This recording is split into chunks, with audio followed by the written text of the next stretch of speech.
Fiasko! Vinterbil!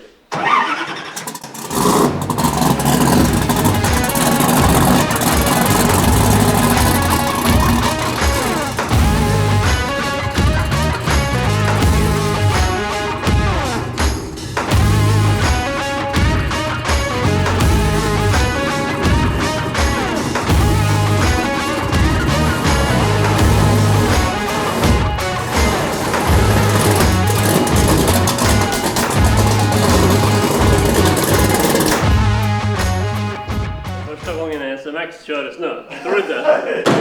Garanterat. Idag ska vi bromsa den med stangen. Med en ganska stor SMX-motor. Det är Jason från England som har kört över den här till oss. För att vi ska koppla in Fueltech och PDM och allt. Komplett elsystem egentligen. Och se till att den funkar. Det är inte vi som har byggt själva turboinstallationen, det har de gjort i England. Och den här bilen har ju en fin historia. Den var först till 5 på radialen.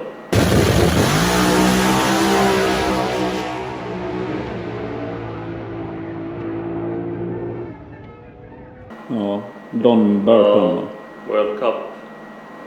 Men då var den Hemi och ProCharger i förut. Sen har han köpt den här från USA och sen har han satt i en SMX-motor och så sitter en Hart 143 mm turbo. Gigantisk. Och den här ska han köra på E85 för det är där, han ska köra den där Street Eliminator-klassen i England som körs på Santa Port och då måste de köra 4 mil tror jag på kvällen innan eliminering. Och så är det nog regeln att du måste ha pumpgas. Så därför körs den här på E85 med intercool. Så den är ju lite drag and drive anpassad. Ja, det är drag and drive. Vi har kopplat in med lysen och blinkers och allt. Ett jävla elsystem och pumpar och grejer överallt. Det är ju typ den här motorn som Klitus har väl haft den i mullet och sen han som vann Drag Week. Ned. Ja, med den där Vipern. Han har också en SMX. Så den här ska jag hjälpa honom att få fart på Santa Port i sommar. Se om jag hinner åka dit eller om det bara blir på distans. Det är spännande. Ja. Jag tänkte bara att vi ska gå upp till 3 kilo och se vad den ger. Då ska Snygg-Erik få gå igenom elsystemet. Det är väl egentligen därför den här bilen kom hit. För att du ska koppla in elsystemet och ja, sen ska vi bromsa den och allt sånt här. Men det var egentligen det som var huvudgrejen. Ja, precis. Jag visste ju inte vad det var riktigt för bil när vi fick hit den. Men det är drag and drive. Så det är ju lite som Kribbest fast dubbla effekter ungefär. Precis. Kanske. Fueltech efter 600, lika som en Kribbest bil. Nano Lambda. Den här har Jason själv köpt Hardwire PDM 28 med 28 kanals både high och low side styrning. Så den är ganska fin.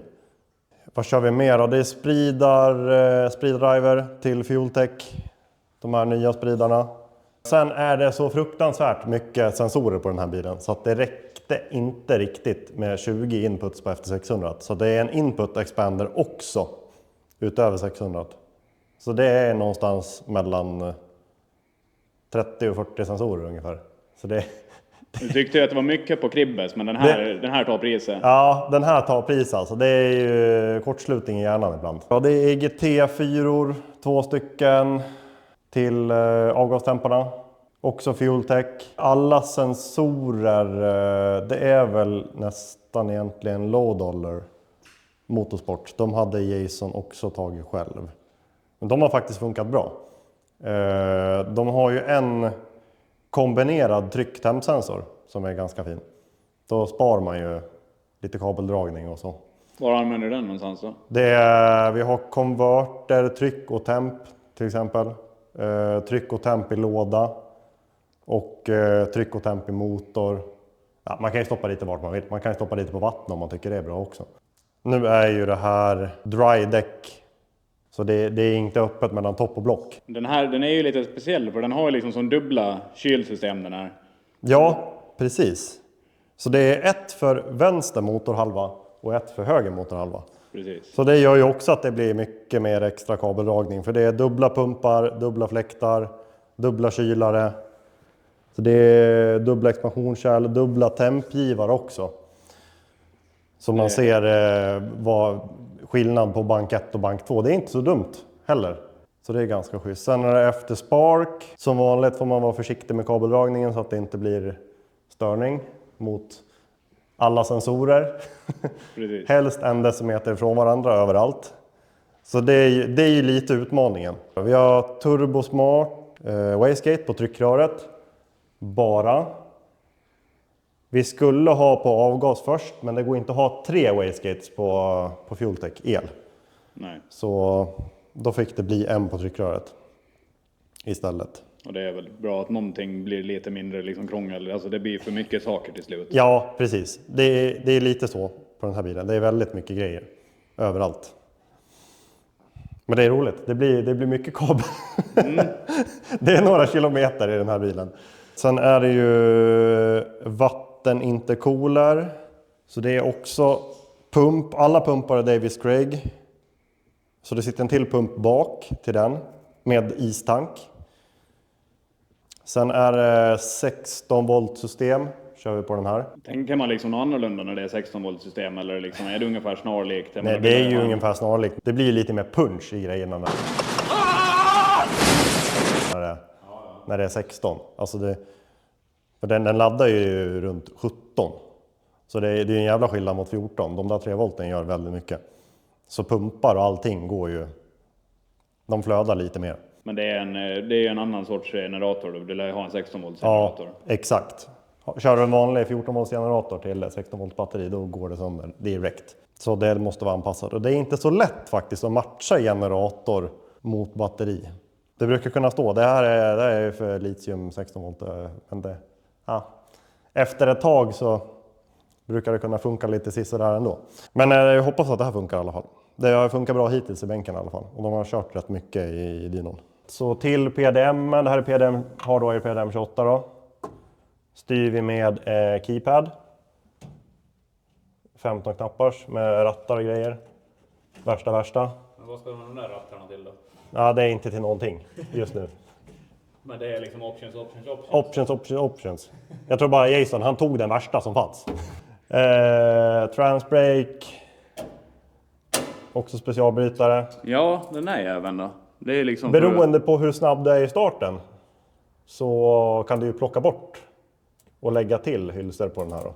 Det där är en amerikansk uppfinning. Ja, så det tar olika lång tid innan den går upp i toppen. Precis. Och aktivera bytaren då. Vi har spreader driver, input expander. På den här, eftersom att det är instrumentbräda, så är det är olika kabelhärvor till allting kan man säga. Och sen är de ihopkopplade med varandra, men de går ändå separat. Så att det är en härva till speedarna bara, en härva bara till input expandern, en härva till bara utgångarna på FT600 och så är det en härva till ingångarna på FT600. För det är ju också med störningar, det är skönt att separera det hela vägen med in- och utgångar. Lilla drickapaketet. Inte kylda mugghållare, det kanske vi skulle ta fram. Ja. Om någon är intresserad av den produkten. Det som är bra med att köra en PDM mot vanliga relän när det är helt digitalt. För vi har även CAN-bus till den här från Fueltech. Så att till exempel fläktar och sånt. Vi kör växellådsfläkt också. Kanske du inte vill slå på under fullt laddtryck. För det stjäl ju ström. Så att det förändrar ju. Det kanske drar ner någon halv volt då i en halv sekund. Och då blir det ju annan spänning till sprider och allting. Så då kan man stänga av dem i högre hastigheter eller över visst laddtryck. Och då blir det bra med lufttryck på fläktarna. Kör du igång fläkten i 330, då bromsar den luften. Så skulle man då slå på fläktarna, då brinner ju båda fläktarna upp. Och det är inte så bra. Sen låda, vi styr ju transbrake genom PDM också. Dubbla konverterdumpar har vi, intern och extern. Sen har vi stötdämpargivare såklart. Men det är även laserhöjdgivare på den här. Loop lika som Kribbe har fast med inbyggd tempsensor också. Så det är också i samma sensor. Och där sitter en här fram och sen sitter det en parallellt med fyrlingsplattorna. Du menar både höjden, ride height och bantemp då? Ja, precis. Och bantempen tar vi bara här fram. Och ride height där bak. Precis. Och ride height fram. För 2 bantemp är väl kanske lite onödigt. Jason var nöjd och Ja. det var inga, Supernöjd. du var ju inte här i fredags i och för sig. Nej, precis. Jag var pappaledig. Så jag... Nej, men han sa det att han var jävligt nöjd över alltihop. Ja. Vi hade ett problem när vi skulle starta bilen. Det får man tänka på. För nu hade vi bara ett batteri, 16 volt litium. Klarar inte urladdningen för startmotorn. Den här kanske drar 12, 13, 1400 ampere i någon sekund i starten. Och då sänker den hela elsystemet i så fall. Den orkar ju dra runt motorn, men den orkar inte mata startknappar och PDM dör ju för det hamnar ju under 9 volt. Precis. Så det gäller att tänka på när man har en big block. Men har man en stor startmotor så då krävs det hög urladdningsström från batteriet. Så nu var vi tvungna att sätta dit 2 batterier på den här. För det bara slog ifrån allting direkt. Jo, en till grej. Det är ju mekanisk stoppapump på den här. Men vi har en elektrisk pump också med backventil för att prima hela systemet. För de som kör, ni vet som kör mekpump, att det kan vara lite tjorvigt i starten med soppatryck. Så det där är jätteskönt. Så det är bara en knapp, kör upp tryck, men den gör det automatiskt också över. Ja, jag har ställt in varvtal på den. Så fort du vrider på tändningen då primar den systemet så du ligger på 3 bar från början. Sen när du startar, då startar den direkt. Jätteskönt, så man inte behöver stå och nöta. Det drar ju på batteriet och stannar man på gatan någonstans när det är drag and drive. Då kanske man inte vill rycka fram laddare och extra batterier och startkablar och hit och dit. Bara för att inte mekpumpen drar soppa direkt. Det funkar med breakclean-flaskan också. Ja, det funkar lika bra.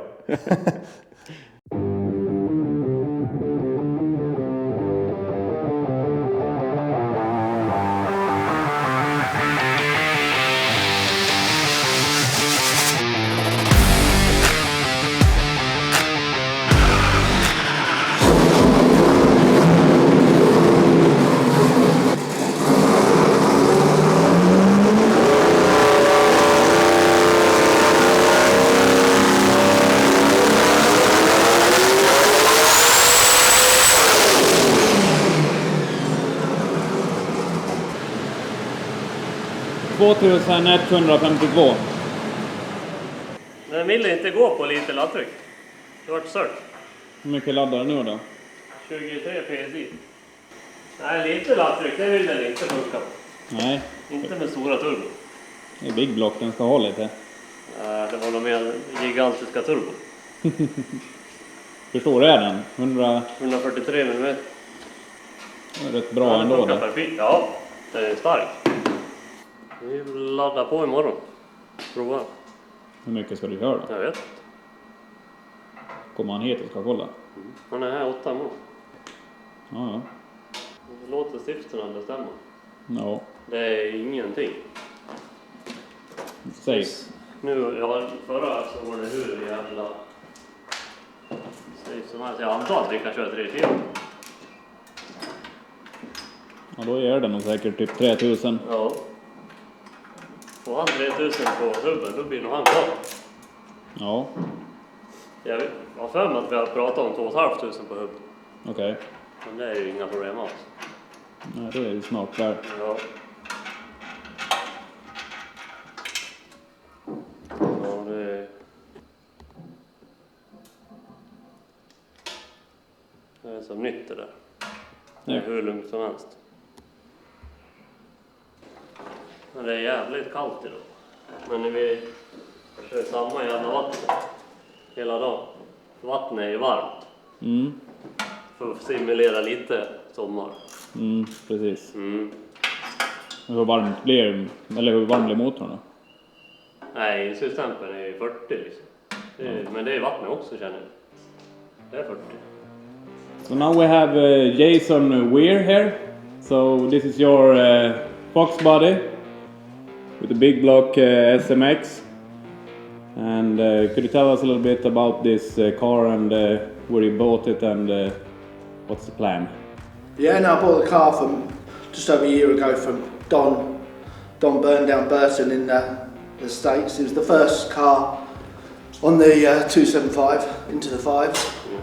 I bought it as a roller, and then spoke to Steve Morris. He supplied the SMX Rosler transmission. It was installed and fitted by Chilton Motorsport in the UK for Street Eliminator, drag and drive in the UK. So that's the company that did the whole installation on with the manifolds and everything. Yeah. Because this car was set up with Hemi and ProCharger. ProCharger before, yeah. Yeah. They had quite a lot of work to do. There was no passenger seat. It was just a race car initially, out and out race car. So that took a lot of work. And Eric's done a fantastic job of the wiring here, PPF. So we made a couple of runs yesterday on 23 PSI. Yes. I think we will try for 40 or 45 pieces today. Yeah. Something like that. Yeah. Do it in steps. As long as it's safe, yeah. Yep. Yeah. You know what you're doing. Take it easy.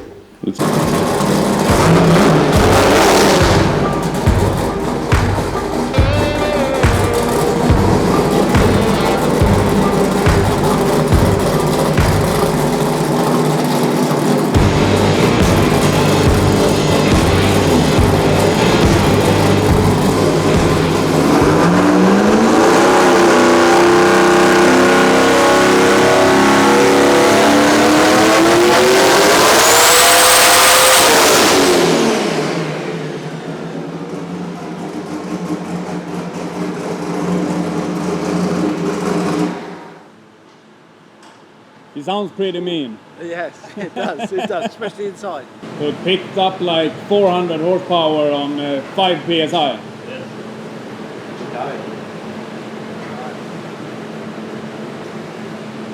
It sounds so strong.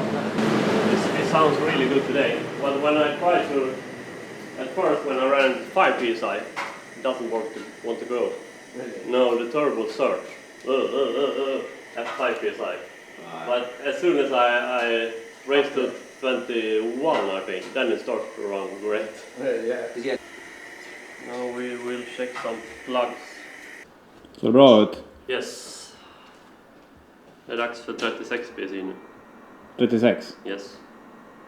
Mm. Från 29 till 36. Ja, det borde bli en ordentlig skillnad.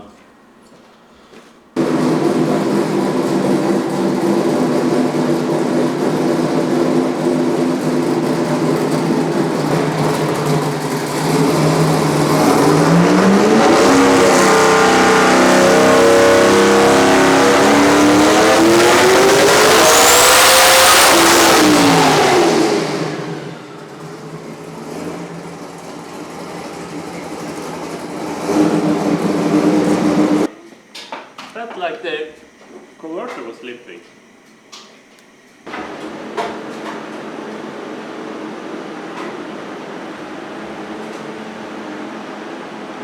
Han springer ju iväg på varv snabbt så ända in åt helvete. Ja, det vart någonting där. Något som inte var van med. Då släppte jag. Klirrar det på varven? Ja, den vart så mycket lösare. Det vart 8000 direkt och då släppte jag. Ja. Det var ju inget fel. Det är mycket mer effekt.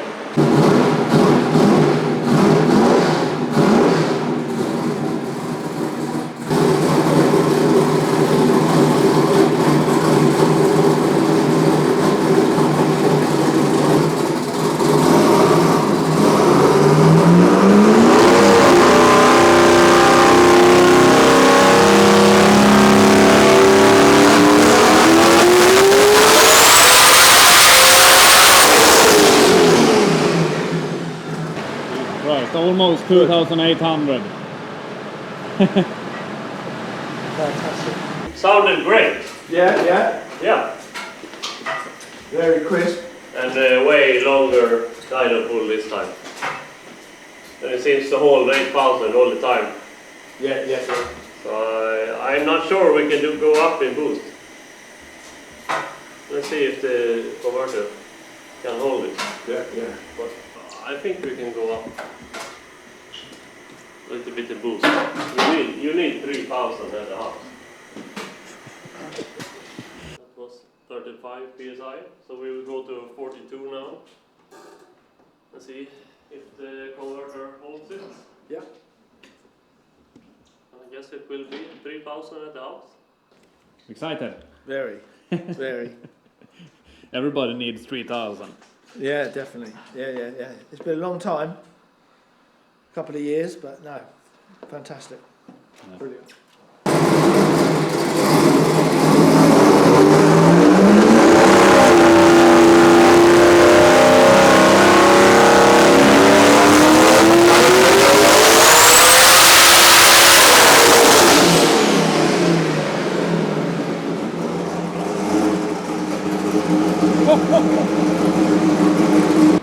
Almost 3,200. Yeah. Holy shit.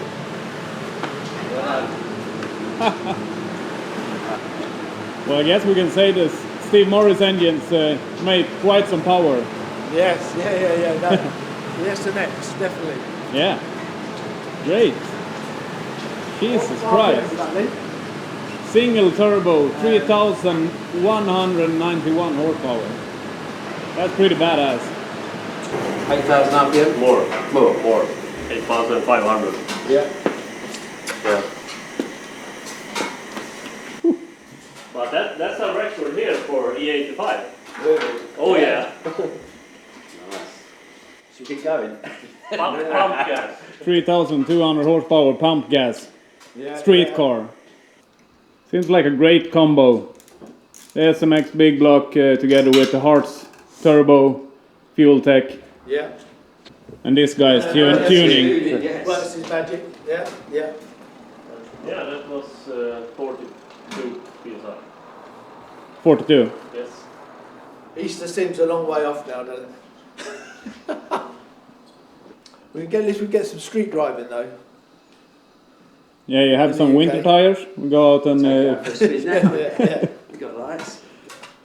Då är den bromsad och färdig den här bilen då. Ja, nu ska den skickas till England. Ja. Hem till Jason. Sen, jag tror inte de ska göra så mycket innan det är dags för Santa Pod. När är liksom den tävlar? Eller ska han köra en massa test antagligen först också? Ja, men det är första när de öppnar, det är Easter. Alltså påsk. Okej. April. Då Ja. öppnar ju Santa Pod. Då ska han börja prova. Och det är som man vill att jag ska komma över till. Och hjälpa Ja, han. det ska dit och tuna då. Ja, han vill det. Ja, våran plan från början var ju att vi skulle försöka få 2 500 hästar. Vi har aldrig kört så mycket på E85 så jag hade ingen aning om det skulle gå bra. Men det var ju inga problem alls så länge man har intercooler. Precis. Så det 3200 var ju hur lätt som helst. Så det går säkert att köra 3 500 också.